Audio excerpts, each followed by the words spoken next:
Listo.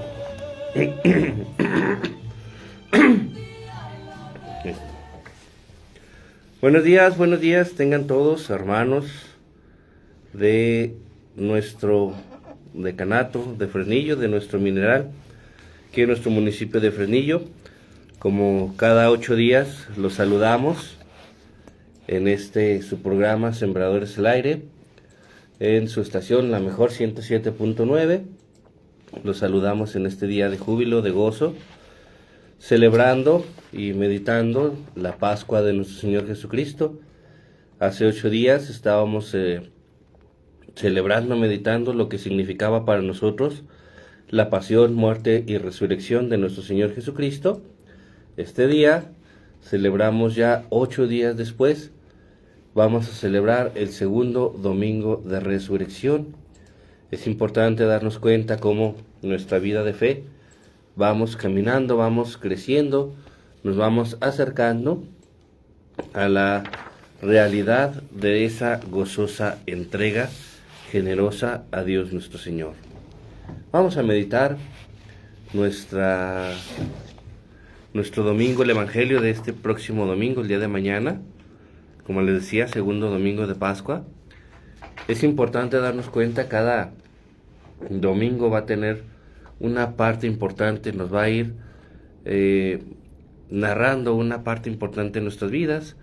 Este segundo domingo del tiempo de Pascua lo dedicamos al Señor de la Misericordia, o la misericordia del Señor. Es importante darnos cuenta cómo Jesús nos pide que seamos misericordiosos para asemejarnos a la misericordia que Él tiene con nosotros. Empezamos pues en nombre del Padre, del Hijo y del Espíritu Santo. Amén. Vamos a decir la oración que se va a decir este domingo. Dios de eterna misericordia, que reanimas la fe de este pueblo, a ti consagrado, con la celebración anual de las fiestas pascuales, aumenta en nosotros los dones de tu gracia, para que todos comprendamos mejor la excelencia del bautismo que nos ha purificado, la grandeza del Espíritu que se nos ha regenerado y el precio de la sangre que nos ha redimido. Por Jesucristo nuestro Señor. Amén. Nos ponemos a meditar precisamente cómo Dios es grande con nosotros, cómo nos quiere, cómo nos ama, ayuda a avanzar en nuestro camino de fe.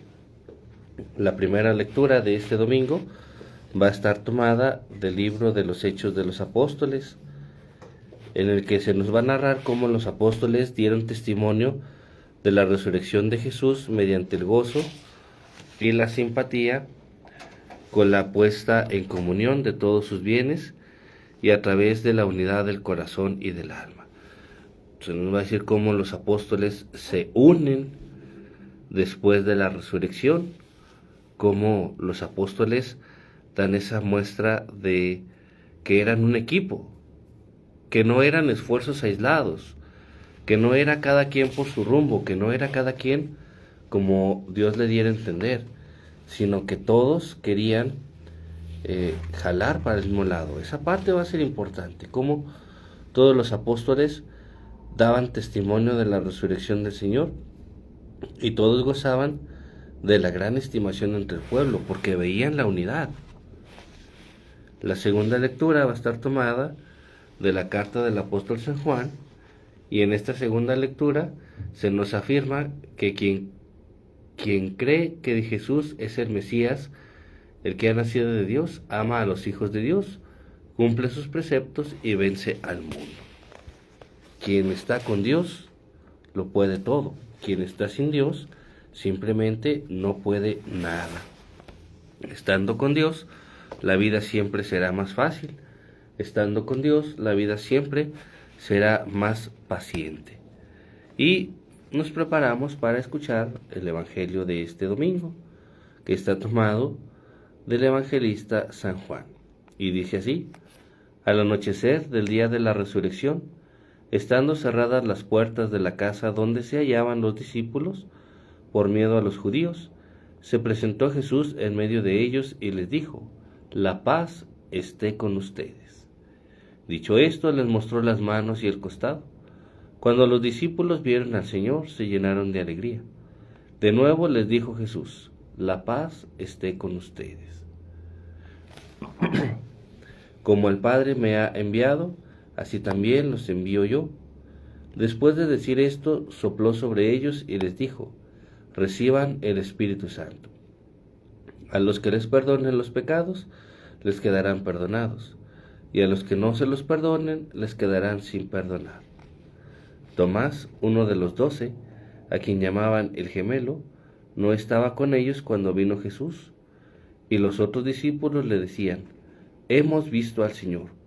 Pero él les contestó: si no veo en sus manos la señal de los clavos, y si no meto mi dedo en los agujeros de los clavos, y no meto mi mano en su costado, no creeré. 8 días después estaban reunidos los discípulos a puerta cerrada, y Tomás estaba con ellos. Jesús se presentó de nuevo en medio de ellos y les dijo: la paz esté con ustedes. Luego le dijo a Tomás: aquí están mis manos, acerca tu dedo. Trae acá tu mano, métela en mi costado, y no sigas dudando, sino cree. Tomás le respondió: Señor mío y Dios mío. Jesús añadió: tú crees porque me has visto. Dichosos los que creen sin haber visto. Ahorita otros muchos signos hizo Jesús en presencia de sus discípulos, pero no están escritos en este libro. Se escribieron estos para que ustedes crean que Jesús es el Mesías, el Hijo de Dios, y para que creyendo tengan vida en su nombre. Palabra del Señor. Gloria a ti, Señor Jesús. Pues estamos, como decíamos, celebrando este Domingo de la Misericordia del Señor. En algunos lugares es una fiesta, se celebra el Señor de la Misericordia. Es importante darnos cuenta cómo este evangelio se nos presentan 3 puntos importantes. El primero de ellos es el saludo, que Jesús lo repite en varias ocasiones. La paz esté con ustedes. ¿Qué significa que Jesús diga la paz esté con ustedes y lo repita en diferentes ocasiones? Yo les decía el día de ayer, meditando precisamente en ese saludo también. Cuando Jesús dice, la paz esté con ustedes, ¿quién es la paz? La paz es Dios. La paz es Jesús. La paz es el Espíritu Santo.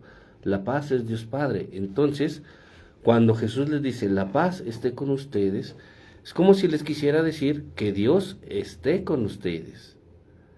Era un saludo diferente a cuando Jesús estaba en vida con ellos. Era muy diferente el saludo que Jesús les daba antes de la pasión, muerte y resurrección. Ahora les empieza a decir, la paz esté con ustedes. ¿Por qué? Porque ahora ya viene el envío. Ahora ya viene Jesús a decirles a todos sus discípulos, les toca a ustedes. Ya no me corresponde a mí. Ya les toca a ustedes. Ahora son ustedes los encargados de llevar el mensaje de Dios. Por eso les empieza a decir que la paz esté con ustedes. Por eso el sacerdote, dentro de la Eucaristía, repite también varias veces ese saludo. El Señor esté con ustedes. El Señor esté con ustedes. En ese sentido es un saludo bendicional. Es un saludo en el que se expresa una bendición.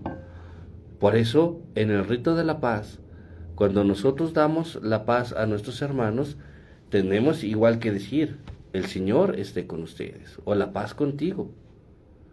Es un saludo bendicional en el que nosotros le queremos decir a la persona que está a nuestro lado, que Cristo esté contigo, que la paz del Señor esté contigo, que Dios esté contigo.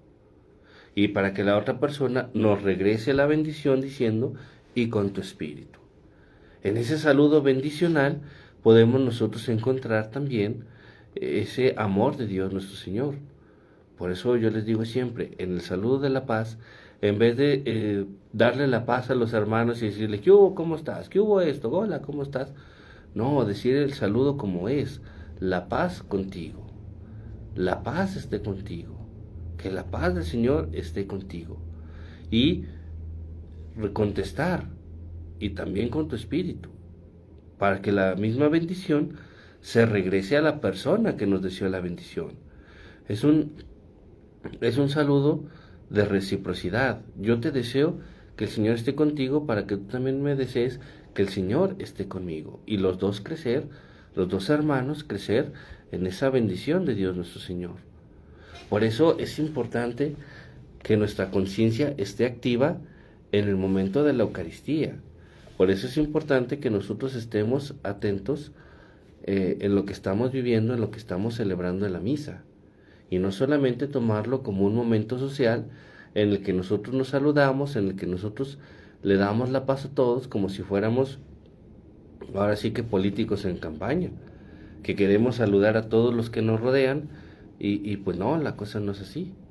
Es simplemente desear un saludo de bendición a los que están alrededor tuyo.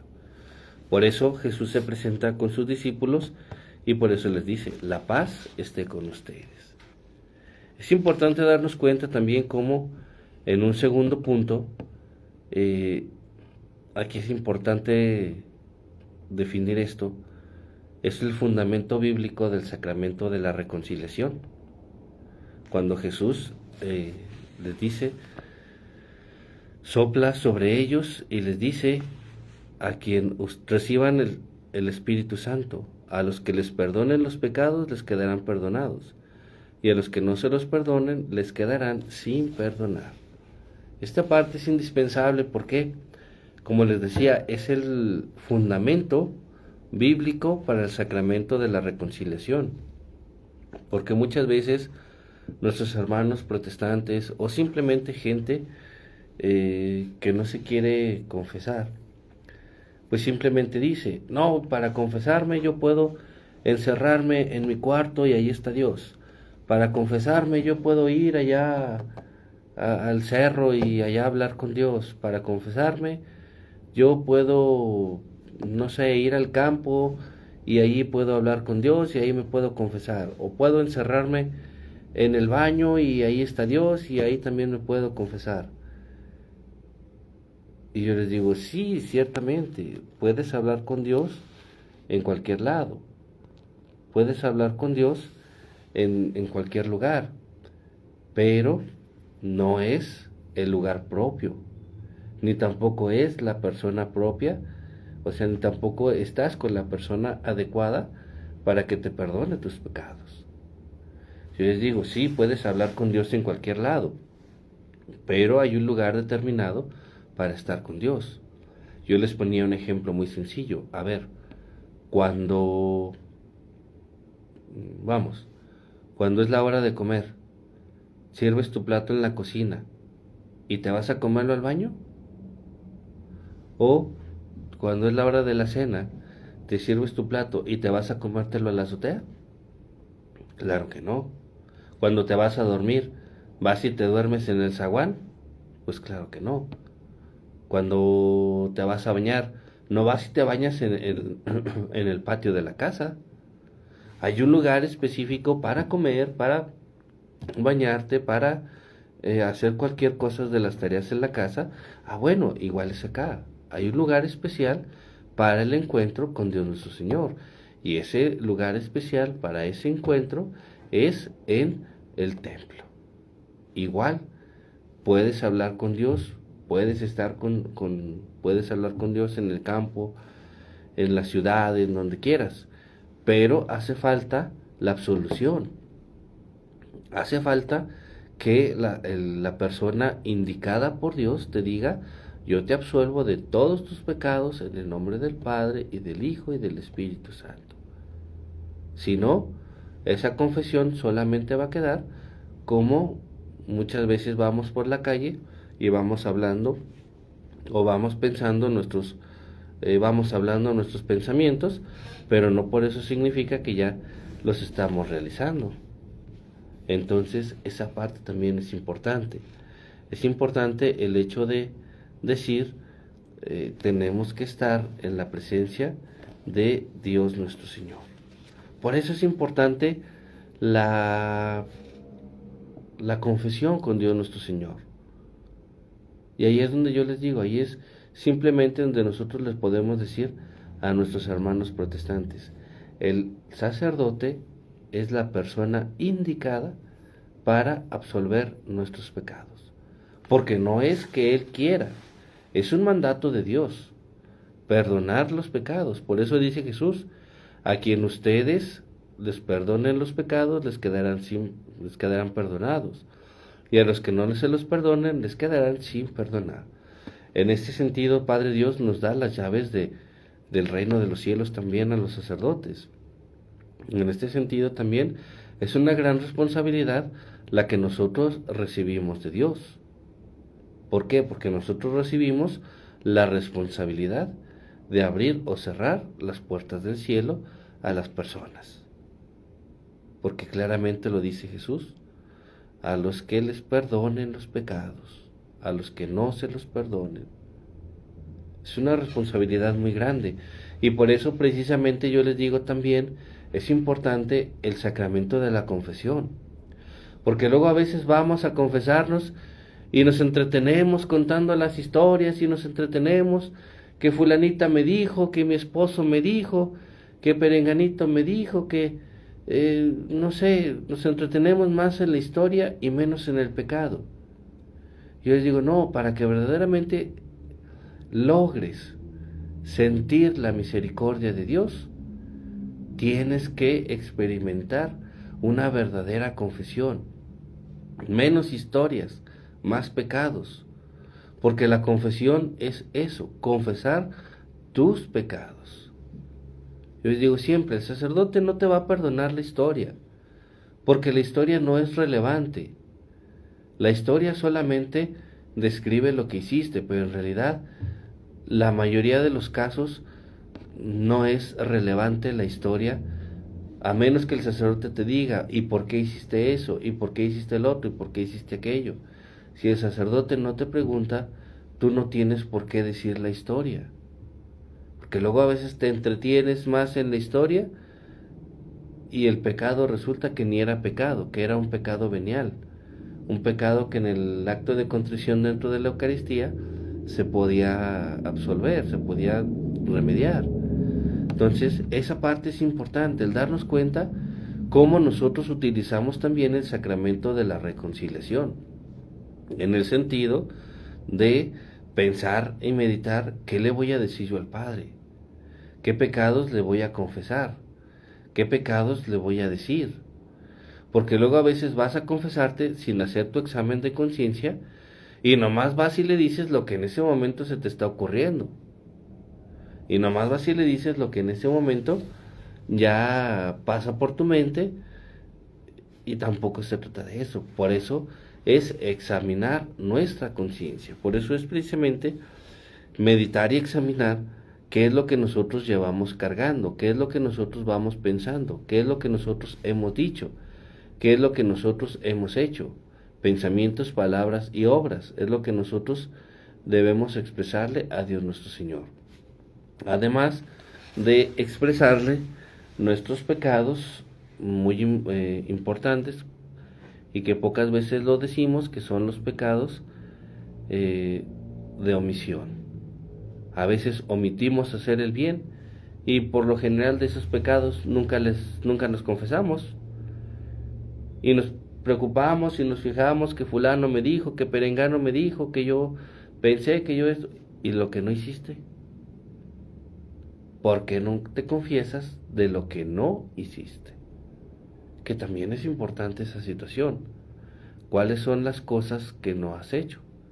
¿Cuáles son los pecados que tienes de omisión? Por eso les digo, el sacramento de la reconciliación es un sacramento muy importante, que lo hemos desvalorizado y lo hemos reducido a una mera plática emocional, a una mera plática de contar chismes, pero no debería de ser así. Deberíamos de centrarnos más en nuestros pecados, verdaderamente decirle a Dios nuestro Señor, pequé de pensamiento, pequé de palabra, pequé de omisión, y estos son mis pecados. envidia, soberbia, gula, críticas, chismes, murmuraciones, lujuria, faltar al cuarto mandamiento, faltar al primer mandamiento, faltar al tercer mandamiento, faltar al sexto mandamiento. Esa debería de ser nuestra confesión, una verdadera confesión que nos lleve a nosotros a reconocer en qué mandamientos hemos estado actuando mal, en qué pecados hemos estado cometiendo más. ¿Para qué? Para que verdaderamente nuestra confesión sea una confesión y no meramente una, una plática emocional en el que llegas y, ay padre, no sé, se murió mi perro y estoy muy triste. Mire padre, es que mi esposo no me escribe de Estados Unidos. Mire padre, mis hijos no me hablan. Mire padre, o sea, eso es importante, pero para eso son otros momentos destinados a una guía espiritual, a una conducción más espiritual, que no necesita necesaria, que no necesita necesariamente la absolución del sacerdote, sino es una dirección espiritual. O sea, es una dirección en la que el sacerdote te guía y te orienta acerca de tus problemas emocionales, acerca de tus problemas espirituales, acerca de tus problemas que van más en contacto con situaciones externas y no con situaciones internas, que van más a los pecados que tú cometes. Entonces, para la próxima vez que te acerques a confesar, haz primero tu examen de conciencia. Haz primero tu examen de conciencia que te ayude a comprender, que te ayude a entender cuál es nuestra realidad y nuestra situación en la presencia de Dios nuestro Señor. Y ya en un tercer punto también, la credulidad. Como Tomás se muestra de una forma incrédulo ante Padre Dios y Dios le dice, no quiero que dudes. Aquí están mis manos, Tomás. Aquí están mi costado, Tomás. Ándale, tú que tanto alardeabas que no creías y que no creías. Aquí están mis manos, aquí están mis heridas. A ver, mete tu dedo, mete tu mano, pero no vuelvas a creer. ¿Cuántas veces nosotros estamos como Tomás? Necesitamos ver para poder creer. Necesitamos estar ante esa presencia de Dios nuestro Señor para poder creer. Si no, no creemos. A veces nuestras dudas, a veces nuestra incredulidad nos gana y por eso también nos alejamos de Dios. Porque a veces tenemos una respuesta negativa, a veces tenemos una situación adversa, le pedimos algo a Dios y no se nos concede, decimos es que ya Dios no me quiere, es que ya Dios no me ama, y entonces queremos castigar a Dios para que se le quite, ya no voy a misa, para que se le quite, ya no rezo, para que se le quite, ya no estoy con Él. Y eso también va en detrimento o va en una forma negativa hacia todos y cada uno de nosotros. Porque Jesús nos volvió a decir, yo quiero que creas, yo quiero que estés con nosotros. No vuelvas a dudar, porque al final de cuentas la duda a la única persona que destruye es a ti mismo. La duda a la única persona que friega es a ti mismo. ¿Por qué? Porque las dudas solamente van haciendo que crezca en ti esa inseguridad. La duda solamente va haciendo que crezca en ti esa falta de confianza, esa falta de paz, esa falta de serenidad, esa falta de humildad, esa falta de generosidad. Cuando tienes un corazón dudoso, cuando eres una persona que duda de sus capacidades o que duda de su propia persona, lo único que va creciendo en ti es esa falta de confianza, esa falta de seguridad que, como te decía, a la única persona que le hace daño, pues es a ti misma. Porque dejas de creer en ti, dejas de creer en Dios, dejas de creer en los demás, dejas de creer en tus seguridades y entre más dudas haya en tu interior, entre más dudas haya en tu conciencia, entre más dudas haya en tu persona, pues simplemente te conviertes en una persona que automáticamente se destruye poco a poco. Eres una persona que prácticamente se está exterminando sola. Por eso, pues hay que echarle ganas Y hay que pedirle a Padre Dios siempre su compañía, hay que pedirle a Padre Dios siempre su ayuda para poder salir adelante. Y bueno, mis hermanos, es así como llegamos al final de su programa Sembradores al Aire. Nos retiramos, no sin antes pues darle unos saluditos a Petris Uribe, que nos escribió en el Facebook, Nancy Buendía, que nos escucha desde allá, desde Villa Hidalgo, Zacatecas, a Rosa Liliana Morales, que nos escribe también desde allá, desde sus hogares, y siguen esta transmisión.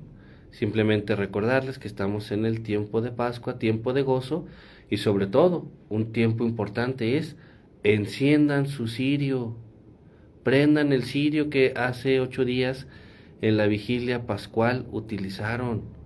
No lo guarden, no lo coleccionen. El cirio pascual es para encenderlo, para que ilumine nuestros pensamientos, nuestras palabras y nuestras acciones. Cada día de su vida prendan, aunque sea un ratito, ese cirio, y si se acaba, no se preocupen, compren otro, pero que se sienta siempre esa luz del resucitado en sus vidas, que se sienta siempre esa luz de Dios en sus corazones.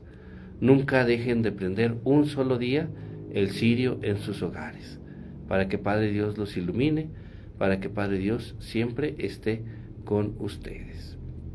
Y pues bueno, nos despedimos de todos. Un saludo para toda la banda que nos escucha en su programa, para todos los que nos están escuchando, para todos los que están en las regiones allá lejanas en la Unión Americana, para todos ellos, un saludo muy especial.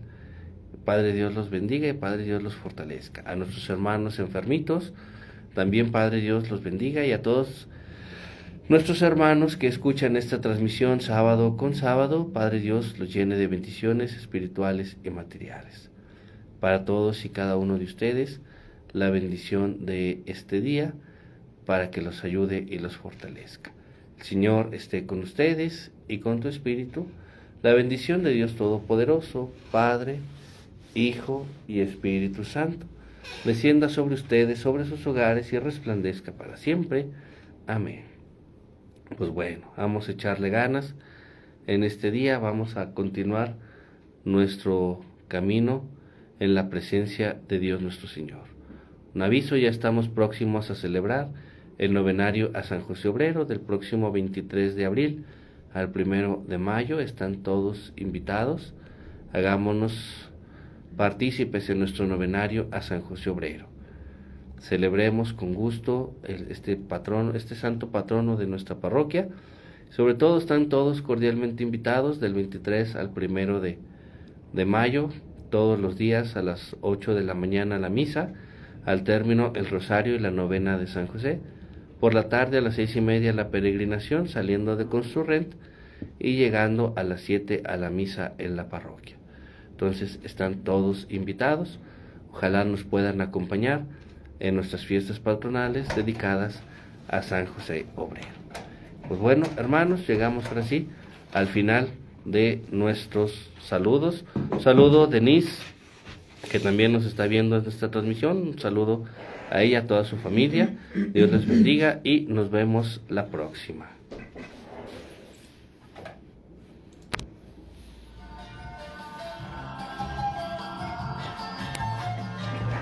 Listo.